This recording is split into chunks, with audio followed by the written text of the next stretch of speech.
guys, welcome to question of the day series. இன்னைக்கு நம்ம பார்க்க போறது acidic strength of alcohols and carboxylic acid. Hydroxy chaptersலயும் இந்த question இருக்கு, and then aldehydes, ketones, carboxylic acidலயும் acidic strength இருக்கு. So ரெண்டத்தையுமே club பண்ணி நம்ம இங்க படிச்சிடலாம், so that very easy-ஆ இருக்கும். Correct, right? Okay. So before that, நம்ம Xylemல March 27th offline crash course for NEET exam start ஆக போகுது. If you are planning to join for the MBBS, கண்டிப்பா நீங்க offline crash course attend பண்ணலாம். Course fee பாத்தீங்கன்னா it's 10,000 plus GST. Yes. So இங்க list இருக்கிற students எல்லாருமே நம்ம Xylemல first year படிச்ச students, 50 plus students வந்து they got an MBBS seat. Congratulations to them. And then, so if you are wants to join for the crash course, you can call this number and then confirm your seat. So let's start our question. Compare the acidic strength of alcohols and carboxylic acid. So first நம்ம என்ன பண்ண போறோம் அப்படின்னா, let's talk about the alcohols. So alcohol முடிச்சிட்டு let's go to the carboxylic acid. அதுக்கப்புறம் ரெண்டத்தையும் சேர்த்து நம்ம compare பண்ணிக்கலாம். Okay, so let's start. First one. So what is the formula for alcohol? It is ROH. Correct, right? So எப்பயுமே ஒரு காம்பவுண்டோட acidic character நீங்கள் எப்படி சொல்லணும் அப்படின்னா, அசிடிக் ஸ்ட்ரென்த். ஓகே, எதுக்கு டைரக்ட்லி ப்ரொபோர்ஷனலாக இருக்குன்னா, it is directly proportional to the stability of conjugate base. Okay, யாருக்கு டைரக்ட்லி ப்ரொபோர்ஷனலாக இருக்கும்? ஸ்டெபிலிட்டி ஆஃப் கான்ஜுகேட் பேஸ்க்கு டைரக்ட்லி ப்ரொபோர்ஷனலாக இருக்கும். ஃபார் எக்ஸாம்பிள், நான் ROH அப்படிங்கிற ஒரு காம்பவுண்ட் எடுத்துட்டேன். Okay, which is alcohol. இதில் இருக்கிற H plus எனக்கு வெளியில் போயாச்சு. அப்போ பேலன்ஸ் என்ன இருக்கு? RO மைனஸ் இருக்கு. இந்த RO மைனஸ் தான் என்னது நம்மளுக்கு? It's a conjugate base. இந்த ரியாக்டன்ட் ப்ராடக்டா எப்போ ஈஸியாக மாறும்? சப்போஸ் இந்த கான்ஜுகேட் பேஸ் மோர் ஸ்டேபிளாக இருந்தா. ஸோ கான்ஜுகேட் பேஸ் மோர் ஸ்டேபிளாக இருக்கும் போது இந்த H plus என்ன பண்ணிடும்? ஈஸியாக கொடுத்துரும். கரெக்டா? அப்போ any acid which is donating the H plus ion faster to become more stable, அது மோர் ஸ்டேபிள் ஆகுறதுக்காண்டி H plus கொடுக்குது. ஸோ தட் இஸ் மோர் அசிடிக்காக தான் இருக்கும். Okay, this compound will be more அசிடிக்காக தான் இருக்கும். இதான் கான்செப்ட். அப்போ கண்டிப்பாக இது ஞாபகம் வச்சுக்கோங்க. ஓகே, சப்போஸ் ஒரு ரெண்டு காம்பவுண்ட் கொடுத்துட்டு ஏன் அந்த காம்பவுண்ட் வந்து மோர் அசிடிக்குன்னு கேட்குறாங்கன்னா, கண்ணை மூடிட்டு ஆன்சர் எழுதிடலாம், ஸ்டெபிலிட்டி ஆஃப் கான்ஜுகேட் பேஸ். கண்ணை மூடிட்டு இல்லை, கண்ணை ஓப்பன் பண்ணிட்டு தான் எழுதணும், stability of conjugate base. Okay, yeah. So இந்த ஒரு பாயிண்ட் மட்டும் போதுமானா இல்லை, some other points add on பண்ணிக்கலாம். Okay, so again acidic strength is directly proportional to the Ka value. ஞாபகம் வச்சுக்கணும். And it is inversely proportional to the pKa value. ஏன்னா Kaவும் pKயும் inversely proportional. And இது இல்லாம வேற யாரு சொல்லலாம்? எலக்ட்ரான் withdrawing குரூப்புக்கு directly proportional and electron releasing குரூப்புக்கு inversely proportional. அவ்வளவுதான் guys, very simple. Okay, so அப்ப யாருக்கெல்லாம் directly proportional பாருங்க. Conjugate base first point, Ka க்கு directly proportional, pKa க்கு inversely proportional, electron withdrawing directly proportional, electron releasing inversely proportional. இதுல முக்கியமா example பார்த்துக்கணும். இந்த எலக்ட்ரான் withdrawing குரூப்புக்கு என்னென்ன எக்ஸாம்பிள் கொடுக்கலாம்? So example for the electron withdrawing group, it is -NO2. Okay, NO2 and phenyl group. C6H5 என்னதுதான்? It is electron withdrawing group. இதுல ஒரு important condition இருக்கு. நீங்க வந்து halogen பார்த்தீங்கன்னா according to inductive effect. Okay, halogen Xங்கிறது என்னது நம்மளுக்கு? halogen. So inductive effectல இது என்னவா இருக்கும்? which means electron withdrawing இருக்கும். இதுவே இந்த halogen நீங்க ரெசனன்ஸ்ல பேசுறீங்க. அப்ப ரெசனன்ஸ்ல அதோட ரோல் என்னது? ரெசனன்ஸ்ல it is acting as an electron releasing group and இங்க electron withdrawing குரூப்பா இருக்கும். ஓகே, ஸோ இண்டக்டிவ் எஃபெக்ட்ல ஹாலஜன் எலக்ட்ரானை வாங்கிக்கும் because it's more electronegative. But ரெசனன்ஸ்ல ஹாலஜன் கிட்ட லோன் பேர் இருக்கிறனால that will donated to the benzene ring. Okay, இந்த ஹாலஜன் வரும்போது மட்டும் நம்ம கொஞ்சம் கேர்ஃபுல்லா இருக்கணும். So NO2 C6H5. Electron releasing குரூப்புக்கு என்ன எக்ஸாம்பிள் கொடுக்கலாம்? Very simple, alkyl group. Okay, எந்த ஆல்கைல் குரூப்னாலும் ஆர் குரூப்னா கண்டிப்பா எலக்ட்ரானை ரிலீஸ் தான் பண்ணும். அதை நல்லா ஞாபகம் வச்சுக்கோங்க. தென் வெரி ஈஸி. ஸோ காம்பவுண்ட்ஸ் கொடுத்துட்டு ஏன் அசிடிக், ஏன் இது மோர் அசிடிக்னு கேட்குறாங்கன்னா, ஃபர்ஸ்ட் ஒன் என்ன எழுதுவீங்க நீங்க? It has more stable conjugate base. Second point என்ன எழுதலாம்?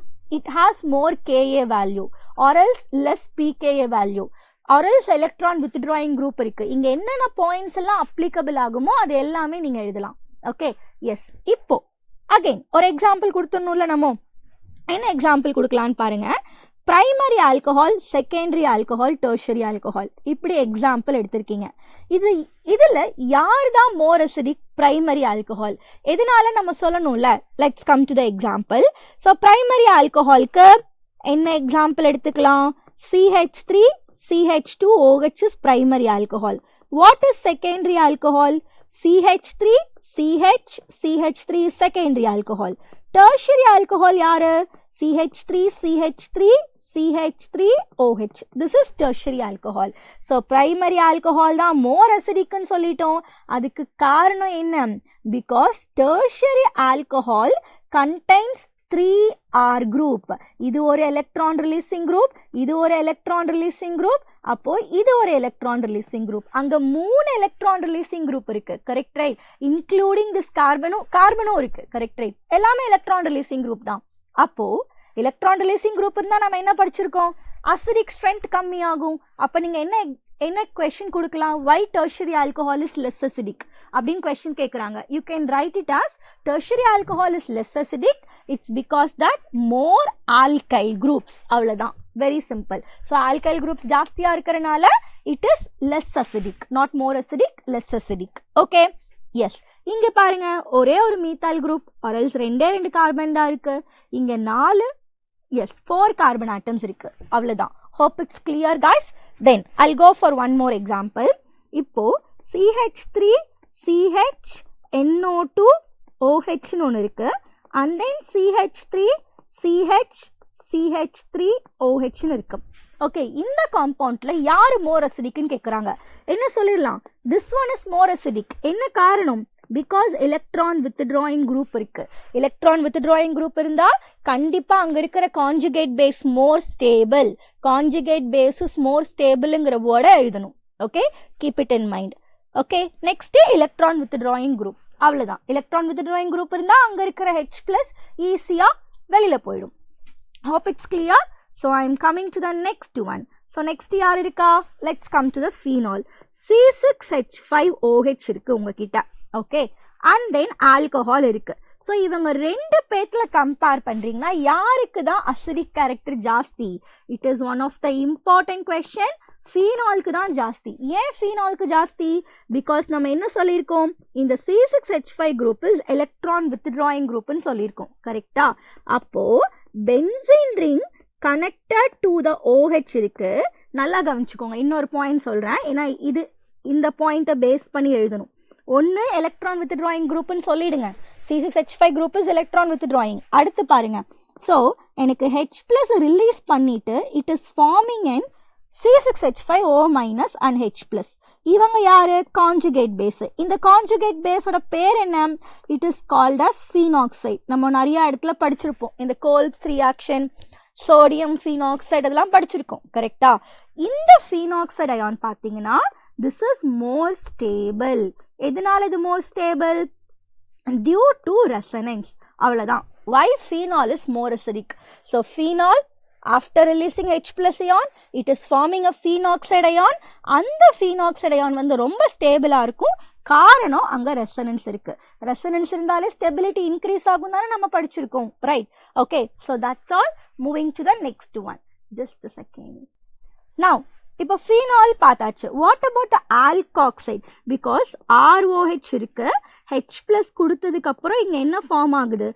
ஆல்காக்சைடு ஃபார்ம் ஆகுது. இந்த ஆல்காக்சைடு பார்த்தீங்கன்னா there is no resonance. அப்போ ரெசனன்ஸ் இல்லைன்னா ஸ்டெபிலிட்டி இருக்குமா?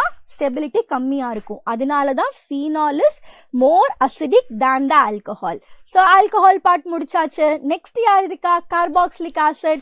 ஸோ அதையும் பார்த்துடலாம் நம்ம. Carboxylic acid, what is the structure? RC double bond OH. இதான் நம்மளோட கார்பாக்சிலிக் ஆசிட். கார்பாக்சிலிக் ஆசிட்ல இருந்து ஒரு H+ தூக்கிடுங்க. அப்ப என்ன கிடைக்கும்? RC double bond O- plus H+ கிடைக்கும். கரெக்டா? இங்க இருக்கிறது தான் கான்ஜுகேட் பேஸ் அண்ட் இவங்களோட பேர் என்ன அப்படின்னா carboxylate ion. What is its name? It is called as carboxylate ion.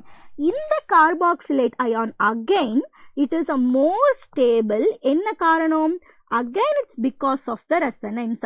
So, என்ன மேம் அப்போ ஆல்காக்சைடுக்கு ரெசனன்ஸ் இல்லை, பட் இதுவே அலிஃபாட்டிக் கார்பாக்சிலிக் ஆசிட்க்கு ரெசனன்ஸ் இருக்கானா? எஸ், அலிஃபாட்டிக் கார்பாக்சிலிக் ஆசிட்க்கு ரெசனன்ஸ் இருக்கு. பிகாஸ் என்ன ஆகும், இங்க இருக்கிற நெகட்டிவ் சார்ஜ் இங்க வரும் அண்ட் இந்த பை பாண்ட் இங்க ஷிஃப்ட் ஆகும். அப்போ இங்க ரெசனன்ஸ் இருக்கிறனால carboxylic acid is more stable. Okay, carboxylic acid is more acidic and carboxylate is more stable அப்படின்னு சொல்லலாம். ஓகே, இப்போ இமிடியேட்டா உங்களோட பிரெயினுக்கு ஒரு கொஸ்டின் வரும். அப்ப கார்பாக்சிலிக் ஆசிட் மோர் அசிடிக்கா இல்ல ஃபீனால் மோர் அசிடிக்கா அப்படின்னு சொல்லிட்டு. நோ டவுட் கார்பாக்சிலிக் ஆசிட் தான் மோர் அசிடிக், அதுக்கடுத்து ஃபீனால், அதுக்கடுத்து லாஸ்ட் ஒன் யாரு? ஆல்கஹால். ஸோ இவங்க 3 பேர்த்த மட்டும் நம்ம ஃபோக்கஸ் பண்ணி படிச்சுக்கலாம். இதுல ஏன் கார்பாக்சிலிக் ஆசிட்க்கும், கார்பாக்சிலிக் ஆசிட்லயும் ரெசனன்ஸ் இருக்கு, ஃபீனாலையும் ரெசனன்ஸ் இருக்கு, பட் ஏன் இந்த கார்பாக்சிலிக் ஆசிட் மோர் அசிடிக்னு சொல்றோம் அப்படின்னா ஒரு 2 இம்பார்ட்டன்ட் பாயிண்ட் இருக்கு. It's very very very important. Okay, so first இது கேட்பாங்க கொஸ்டின்ல, why carboxylic acid is more acidic than phenol அப்படின்னு கேட்டாங்கன்னா, பிகாஸ் ரெசனன்ஸ் நடக்கும் போது பார்த்தீங்கன்னா the negative charge is only on more electronegative atom. Okay, எப்பயுமே நெகட்டிவ் சார்ஜ் பார்த்தீங்கன்னா மோர் எலக்ட்ரோநெகட்டிவ் ஆட்டம்ல இருந்துச்சுன்னா அது ரொம்ப ஸ்டேபிளா இருக்கும் அங்க இருக்கிற ரெசனன்ஸ் ஸ்ட்ரக்சர்ஸ். ஓகே, இதே இந்த ஃபீனால்ல பார்த்தீங்கன்னு வச்சுக்கோங்களேன், உங்களுக்கு ஃபீனால் ஆர் ஃபீனாக்சைடு, ஃபீனாக்சைடில் என்ன நடக்குதுன்னா நெகட்டிவ் சார்ஜ் வந்து கார்பன்ல போயிடுது. அப்போ நெகட்டிவ் சார்ஜ் கார்பன்ல இருந்துச்சுன்னா அது less stable, negative charge oxygen மேல இருக்கிறது தான் மோர் ஸ்டேபிள். சி, இந்த ஸ்ட்ரக்சர்ல பாருங்க, ஆக்சிஜன் எலக்ட்ரானை கொடுக்குதா, அப்போ இங்க டபுள் பாண்ட் ஆகுதா, இந்த ஆக்சிஜன் என்ன ஆகுது, அகைன் எலக்ட்ரான் எடுத்துக்குதா, அப்போ ஆக்சிஜன் மேல மட்டும்தான் நெகட்டிவ் சார்ஜ் இருக்கு. ஆனா ஃபீனாக்சைடு ஸ்ட்ரக்சர்ல அப்படி கிடையாது. ஓகே, கார்பாக்சிலேட்ல 2 ஈக்குவலன்ட் ஸ்ட்ரக்சர்ஸ் இருந்தா கூட 2 ரெசனன்ஸ் ஸ்ட்ரக்சர் தான் பாசிபிள். ஓகே, பட் ஸ்டில் அதான் மோர் ஸ்டேபிள். இதுவே ஃபீனால்ல 5 ரெசனன்ஸ் ஸ்ட்ரக்சர் வரும், ஆனா அங்க கார்பன்ல நெகட்டிவ் சார்ஜ் இருக்கிறதுனால it is unstable. Okay, so this one point is enough guys. Yeah, so இங்கே ஓவரால் ஸ்டெபிலிட்டி நம்மளுக்கு கொடுத்துருக்காங்க. So carboxylic acid, phenol, so alcohol less acidic, ஏன்னா அதுக்கு முன்னாடியே வாட்டர் வந்துடுது. நெக்ஸ்ட் வந்து ஈத்தைன். ஈத்தைனும் பாருங்க டெர்மினல்ல கண்டிப்பா ட்ரிபிள் பாண்ட் இருக்கணும், லாஸ்ட் கார்பன்ல ட்ரிபிள் பாண்ட் இருக்கணும். Okay, then only it is right. Okay, pKa வேல்யூவை பேஸ் பண்ணி here they have given some examples. Okay, yeah, so my role is done. Hope you guys like this video. So உங்களுக்கு இது மாதிரி ஏதாவது like ஸ்பெசிஃபிக்காக doubts இருக்குது அப்படின்னா கண்டிப்பாக நீங்கள் கமெண்ட் பாக்ஸில் போஸ்ட் பண்ணுங்கள். I will take in the next sessions. So if you like this video, don't forget to give like and subscribe our channel.